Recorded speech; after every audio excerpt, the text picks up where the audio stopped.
let's talk a little bit about Jerri Manthey, my favorite player on Survivor Season 2, the Australian Outback, how she made numerous enemies, and how she played the game. You're listening to the Idle Talk podcast. My name's Peyton, and I'm joined by my best friend and co-host, Jacob Zecker. Jacob, how are you doing today? Pretty good. Excited to talk a little bit about Jerri. Potentially, people consider her to either be the first villain. You can make a case between her and Richard, but definitely the first major villain. And I think it's pretty interesting that she's also the first villainess and that she's a female. So I think that's also a pretty interesting point of conversation to see a female villain so early on in the game. She definitely takes control of this game very early. From the first episode, she seems to take control of her tribe, especially with the relationship kind of between her and Kel. We see right away she creates a division in her tribe with her relationship with Kel, where she basically ostracizes him right off the bat. But I think before we dive into that, I'd love to talk a little bit more abstractly about what makes a villain on Survivor. And so maybe we can start there if we're talking about a villain or a villainess on Survivor, since we're in the second season. Jacob, what do you think makes someone a villain on Survivor? So when I think of a villain, I personally think of someone who is super strategic, but I don't necessarily think a strategic person has to be a villain, because especially now in the modern age of Survivor, everyone's pretty strategic, and that's just kind of how you play the game nowadays. So not necessarily like being a strategic person doesn't mean you're going to be a villain. But the way I look at it is a villain is someone who, when they make strategic moves, they like to really emphasize that was their move, that if they blindsided someone, they made it personal. And their blindsides weren't just necessarily for the sake of the game. It was like they were going for the kill, and they were proud of their kill. And that's kind of what I think of when I think of Survivor villain. Is just someone who is pretty just kind of ruthless and cutthroat with their strategy. So you can be strategic without being a villain. I think it's the way you go about being strategic that makes you a villain, and just not being afraid to tick people off and piss people off, I think, is a pretty big quality of a villain in Survivor. You're not afraid to make enemies and hurt people's feelings. So that's kind of what I think of when I think of a stereotypical Survivor villain. Yeah, I'm trying to pull up the definition of a villain, because there's a lot of different ones. But I mean, traditionally, right, it's someone who opposes the protagonist or the hero in a story. And it's often someone who's, cruel or evil. But in Survivor, what we're looking at is someone who is manipulating, or who is not afraid to cause a little bit of chaos. Chaos is maybe the best way to put it, especially whenever we start getting to later in the golden age of Survivor and heroes versus villains, where we've really adopted that term villain in Survivor. They are someone who they are not afraid to create chaos and own the term villain. They want to be a villain, and they want to create chaos and be the bad guy. They want to manipulate people. They want to lie. They don't care about being an honorable person. They don't necessarily try to play the game with honor. And so I'm thinking about in Heroes versus Villains, you've got someone like JT, who plays the game, your quintessential good boy hero, right? He wants to play the game with honor, and he wants to play the game in a way that he wants to be truthful. He wants to form friendships. He doesn't want to stab anyone in the back. And then you've got, someone like Jerri, who I don't really want to focus on her in that season, but she's willing to be on one alliance, with Rob, and then she's willing to bounce from Rob's alliance to Russell's alliance and blindside Rob and move from one alliance to the other when it benefits her. And so it is a total just it's a willingness to do. It's kind of a self-preservation kind of a mentality that you see a lot on Survivor, and that kind of is the vibe of a villain, I think, on Survivor, for me especially. And so this is kind of where we can get into those enemies, is that she has enemies in this first season. She just straight up has people that don't like her and are not afraid to say that they don't like her. And there's a lot of discussion around it. And she gets a lot of screen time for it. So probably start at the top and start with Kel. And we talk about the beef jerky fiasco. So in season 2, this is still the era where people can bring luxury items into the game, where you can pick something from home and bring it into the game with you. Like, a lot of people brought Bibles. Colby brought the Texas flag, and we're planning to do a whole episode dedicated just to luxury items. But essentially what happened was, on Jerri's tribe, they were all just kind of hanging around. Jerri sees Kel go off and thinks she sees him eating beef jerky. And so she believes that Kel brought beef jerky into the game as his luxury item. And at this point, they're running low on food and they're all really hungry. And so everyone's getting really riled up because Jerri is accusing Kel of having food and not sharing it with the rest of the tribe. And it turns into a whole big thing where they search through Kel's bag, and Tina feels really bad about that. And Jerri turns her entire tribe against Kel over a misunderstanding, because to this day, Kel has been in multiple interviews and swears up and down that he did not have beef jerky. It was legit. Well, and he's gone on record. It is documented that his luxury item was razors. He brought stuff to shave. And he even offered, saying like, hey, out of good faith, I will share my razors that I brought for me. I'll let the men use some of them, and I'll let the women use some of them, and then I'll keep a few. Here are my razors. I don't have beef jerky, but here's my luxury item that I brought. None of y'all have razors. These are my luxury item.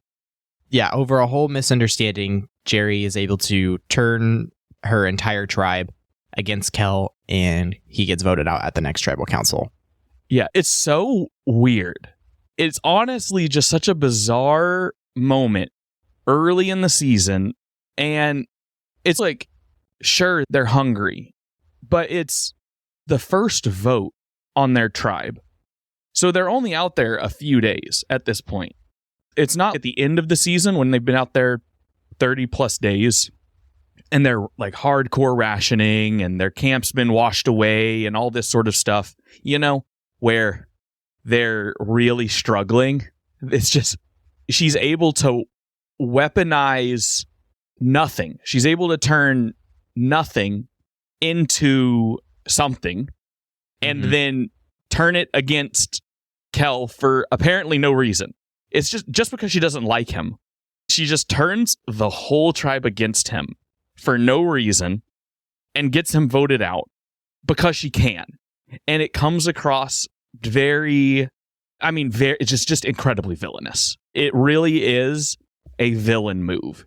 There are a lot of moves that she makes that I could say that they are not villainous. I could see them not being an inherently villainous move. But this is one of those ones where I would say she's trying to ensure that she makes it past the first vote, make sure you have an easy target getting someone out right away, and someone that she probably viewed as a threat, maybe. You could even make that argument that maybe Kel was a threat. He was an Air Force guy, and he was talking a big game about catching fish and wasn't catching fish. So maybe she was just like, you know what? No, I don't want him here. Get him out. So I'm not sure why she wanted Kel out. That was at the very beginning of the season. And at this point, I don't really remember because it was just one episode.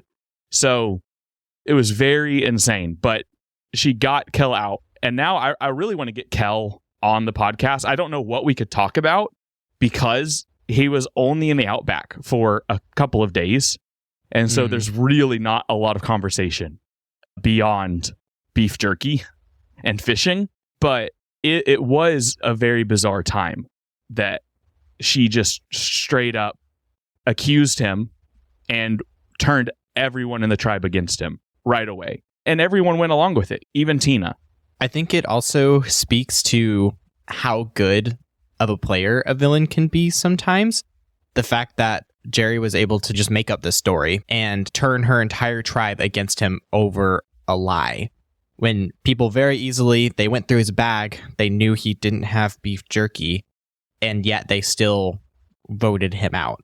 It could have very easily been completely disproven, but just that little seed of doubt that Jerri was able to plant in all of their minds was the reason that Kel went home. So honestly, I think it speaks to how good of a player she actually is. Yeah, the seed of doubt and the relationships that she formed with everyone there were strong enough that I'm so surprised that in this early era that people didn't vote her out, where they were like, oh my goodness, like there's no beef jerky. I can't believe you would lie. And then just vote her out. She had formed close friendships with a lot of people. She was really likable. Her and Colby were in this really like love triangle thing, but especially like her and Colby were very close for a little while and sort of a couple for a few episodes. And because she had just gotten so close with everyone in the tribe and had ostracized Kel, it was just an easy vote. And yeah, a fantastic player, a great move. I feel horrible for Kel because he just got a bad deal. Yeah. If he was on the other tribe, he could have had a completely different game. So that's how her game starts. She weaponizes leaf chewing against Kel, gets him out right away. And then her ongoing feud with Keith, starts in the first episode and goes all the way until she's voted out. Yeah. And really, that's one that I think is probably her most interesting, just straight up enemy. Outside of Colby, because Colby is like a lovers to enemy arc, but this is just like the Keith one is just enemies from the beginning, because they started as enemies when they were building the shelter. They have the moment where they're building it and they're using the Texas flag as the roof. And I don't know if you remember, but they're wanting to use a stick to kind of support it up. And Jerri wants to put the stick on like a grommet so that way it doesn't tear through the flag. And I'm on her side with this 100%. And then Keith is like, no, it's not going to tear through. You don't need to worry about it. Put it over here in the middle. And I didn't really like Keith the whole season. So I was 100% on Jerri's team with this. And so then they're just bickering back and forth, and this started it. And then they just bicker the whole season, and they go back and forth about everything, but then especially about food. And that becomes about cooking, a central point of fighting. And especially for Jerri, it becomes a thing where it becomes just a point of fighting between her and Keith for the entire season until she's voted out. The two of them, they are just enemies the whole season related to food. Yeah. I think this kind of really, for me, is kind of what solidifies her as a villain, just because it's just something that's so petty and something that's so small, but yet she doesn't let it go. Keith doesn't really let it go either. They're both equally at fault, but I think that's kind of something that really characterizes her as a villain, because, you're whenever you go out on Survivor, you're not going to get along with everyone. And that's just kind of, that going into it. You're not going to click with everyone. You're not going to vibe with everyone. And a big part of if you can win Survivor is, can you put up with people that you don't like? Because it's not super easy to go out and make enemies and be okay with openly disliking someone and expecting to win. So that's kind of, I think, something that really sets her apart as a villain in this season, is the fact that she is kind of like openly disliking him over just something that's so pretty insignificant. And I think that's something that really characterizes her as a villain. Yeah. It's kind of, she the way it all happens with the food is very much like Keith is for anyone who hasn't seen this season, Keith is a professional chef. And so everyone's really hyping him up, to be able to make some real gourmet rice.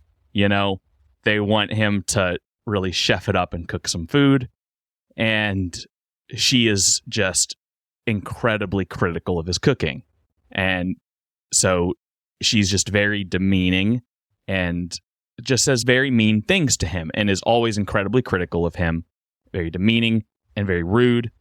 And so any chance she gets to be critical of him, any chance she gets to show him up, any chance she gets to cook food better than him, she takes it. And so she uses food as a weapon to assert dominance over him in the tribe and basically use it as a weapon, basically as power, is what she tries to do. Because in these early seasons especially, your ability to catch food and cook food is what solidifies your strength in your ability to be, to stay with the tribe for a long time. We see that with Richard in season 1.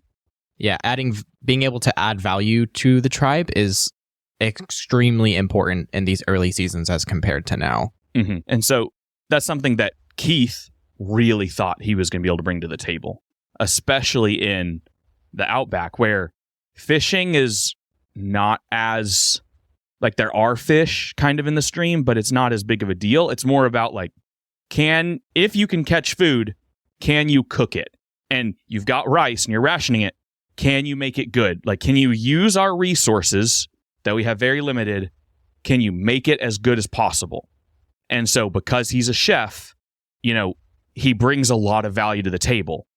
But because she can outperform him, because she can make tortillas, and he can't do what appears to be, at least by the edit, can't really do anything.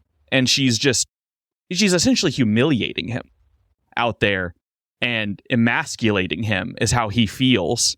And even Colby says that. And that's how Colby even feels, is that Keith is being emasculated and being shown up by Jerri. And honestly, it's pretty baller of her.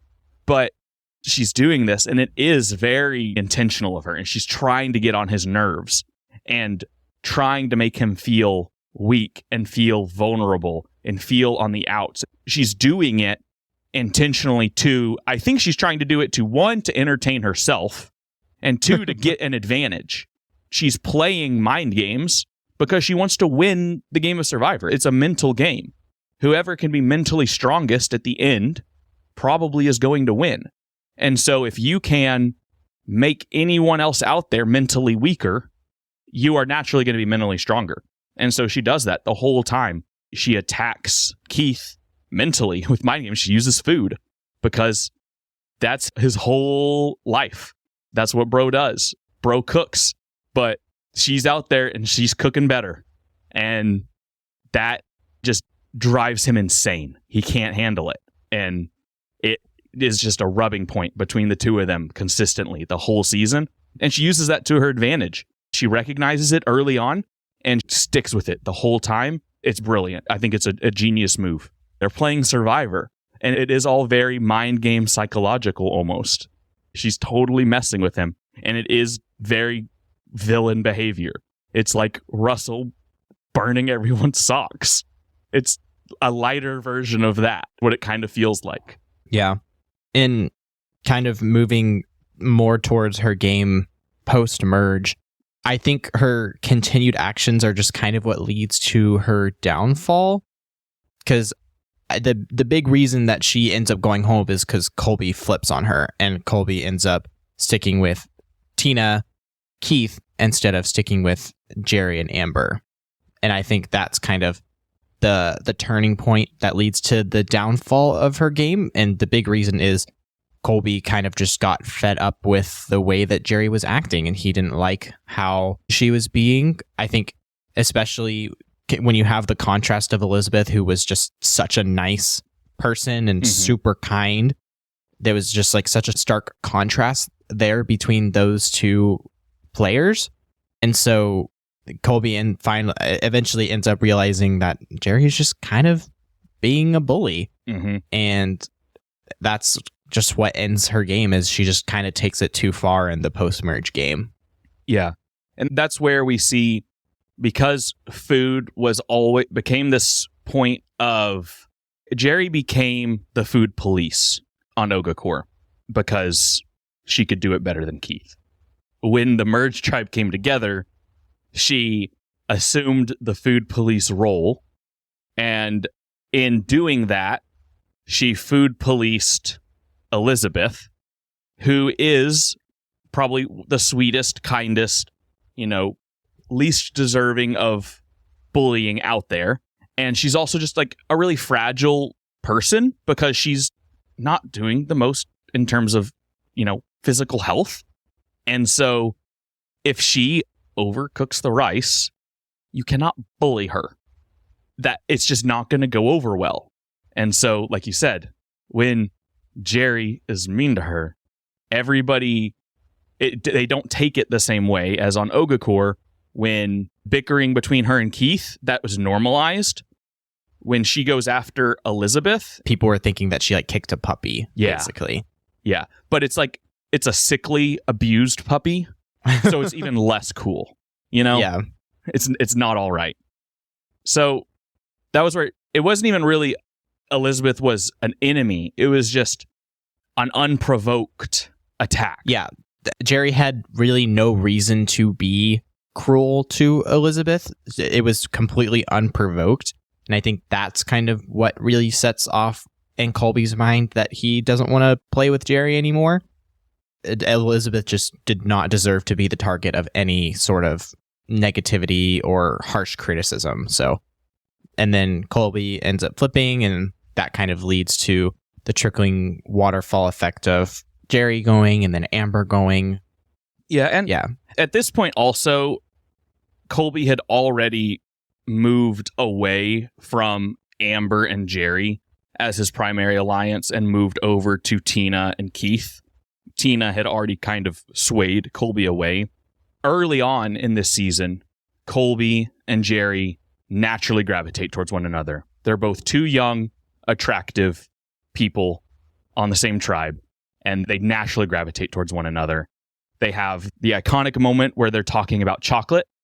If you recall the conversation about the two of them and Amber, and they have this conversation about how much they love chocolate and they miss chocolate, and chocolate is just, it's an innuendo for, it's a sexual innuendo, and how much they miss it and how much they want it, and they want to just be covered in chocolate and they miss it so much. And there's this, it is very clear there's this sort of sexual energy surrounding the two of them. It feels very like Greg and Colleen from season 1. But Colby ain't no Hershey bar. I think Jerri at one point said, I would like to lick chocolate off of him, referring to Colby. Something like that. It is very... there is a moment where you think that this is going to be a showmance, because it feels like it. And you're kind of rooting for it a little bit. But also, they're very different personalities, because Colby is the JT type. He's on Heroes and Heroes versus Villains. And Jerri's Villains. She makes it, spoiler alert, she makes it pretty far in Heroes versus Villains. She's almost sitting at the end. So it's like they're very different personalities. You've got this like good boy Colby, and you've got this very manipulative player in Jerri, but they are inseparable in the early game.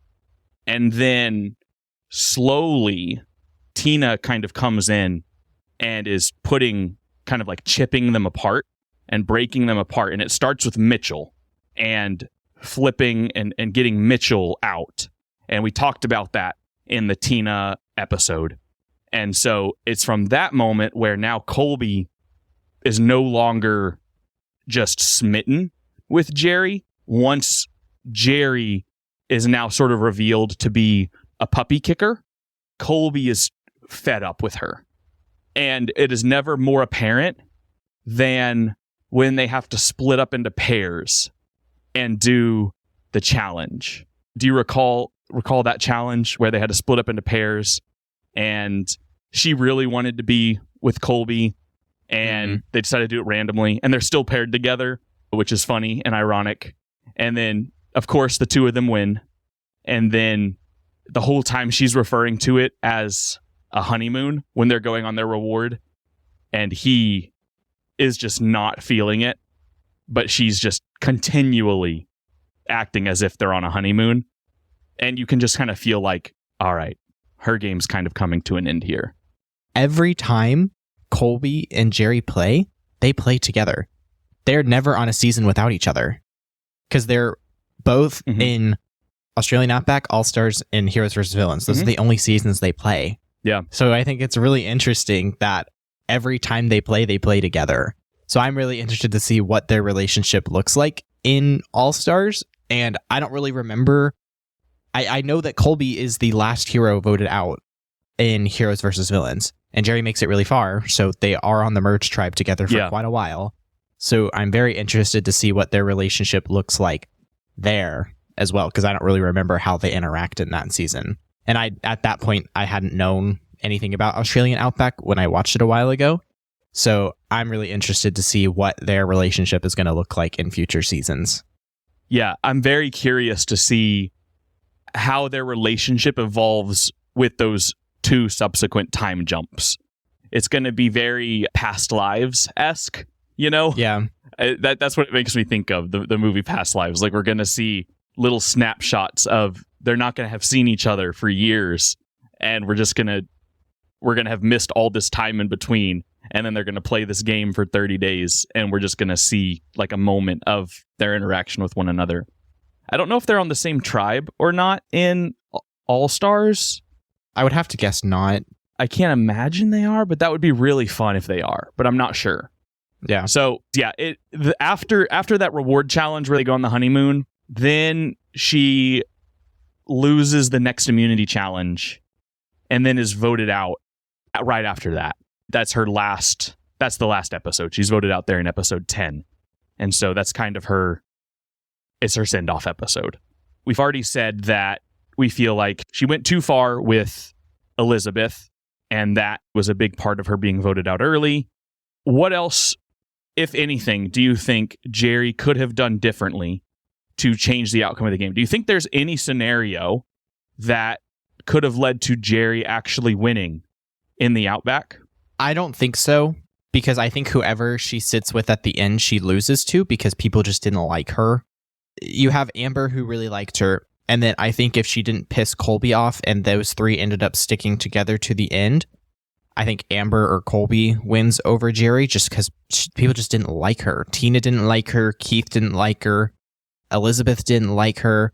So when you have almost half the jury not liking you, I just don't think there's any winning scenario for Jerri in that season, sadly.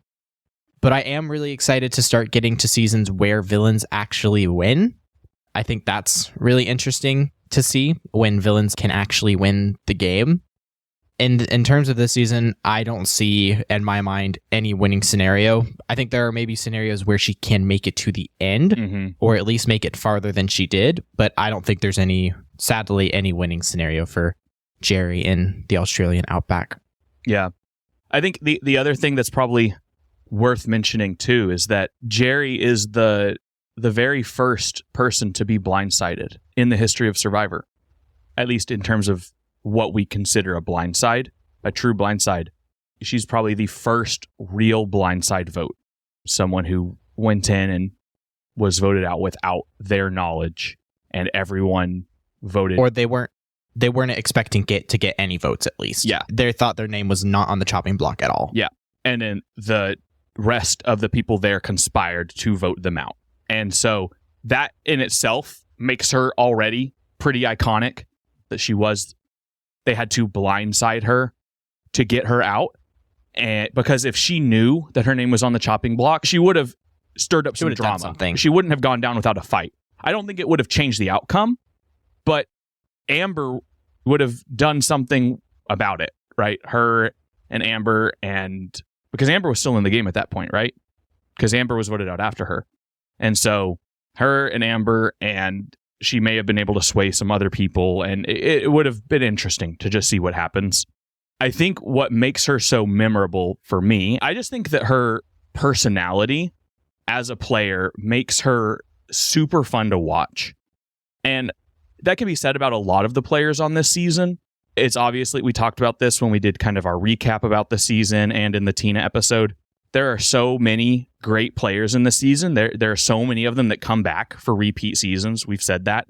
It's honestly very impressive. But she has one of the most fun personalities in this entire season. And so she was just the most fun person, I think, for me personally, to watch this whole season, because I never knew what she was going to do or how she was going to react to a situation.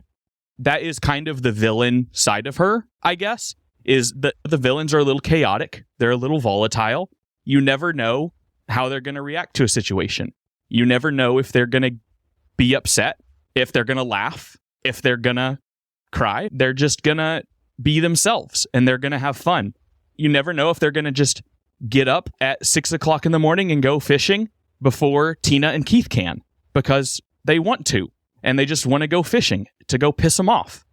That's hilarious. I love that. And I just think that she made the season so much fun, and I love her personality, and I would watch her in every season of Survivor for forever. I'm so excited to watch All Stars. I kind of want to just jump to All Stars right now just to watch her in All Stars. I'm not going to lie. I think she's a blast. She was my favorite person to watch in this season. And it's not even just because she's incredibly pretty. I love Jerri. But I'm also curious if there's anything you're looking forward to in the next 2 seasons that we're going to get to watch when she returns. The thing that I'm most interested to see is, we know that she doesn't win any of the seasons that she plays, sadly. Mm-hmm. But I'm interested to see, does she take a different approach in All Stars? Is she still villainous, or does she try and take like a more likable approach? Is she still kind of a bully, or does she learn from her past mistakes, or does she not learn and that's the reason why she never wins? So I think that's what I am most looking forward to in terms of All Stars and Heroes versus Villains, is just seeing, does she learn from her mistakes, or does she just kind of keep getting put herself in bad situations that kind of just ruin her game? I think that's what I'm really excited to see. Yeah, as I think All Stars is going to be a really fun season once we finally get to that point. We're getting there very slowly because we've also got Survivor 46 happening right now too. But when we do get there, it's going to be awesome because we will have watched, 7 seasons of Survivor all in a row, and we get All Stars. And I am very excited to see Jerri in that season. I don't know how she does in that one. That's a season that I know nothing about other than Rob and Amber. That's the only thing I know about that season because of how that transcends the game of Survivor beyond that. That's the only thing I know about All Stars. So I'm super excited to experience that season when we get there. For now, we're going to do one more, probably a bit shorter episode about season 2, where we're going to kind of talk about luxury items. Just a fun little episode because luxury items aren't really a thing. They're not a thing in Survivor anymore. We're going to talk about what luxury items we would like to bring if we were going to the Outback, talk about some of the fun luxury items that were there, and then we will be coming back with our first episode about Survivor Africa. And then at the same time, we also have episodes coming out about Survivor 46 at the same time. You got anything else that you want to hit on about Jerri, or any other future content we have coming up here shortly before we wrap this one up? Not that I can think of. Jerri, if you're listening, hit us up. Peyton is dying to have you on our podcast. Yeah, I DM'd you, Jerri. I DM'd you, and Instagram will only let me send one.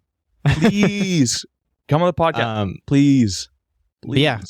Stay tuned for our episode on luxury items, and we're going to be checking out season 3 Africa here soon, and excited to also watch season 46. But follow us on our social medias at Idle Talk Podcast on TikTok and Instagram, and check us out wherever you listen to podcasts. Well, you're already listening to the podcast, but thanks so much for listening. We will see you in the next one.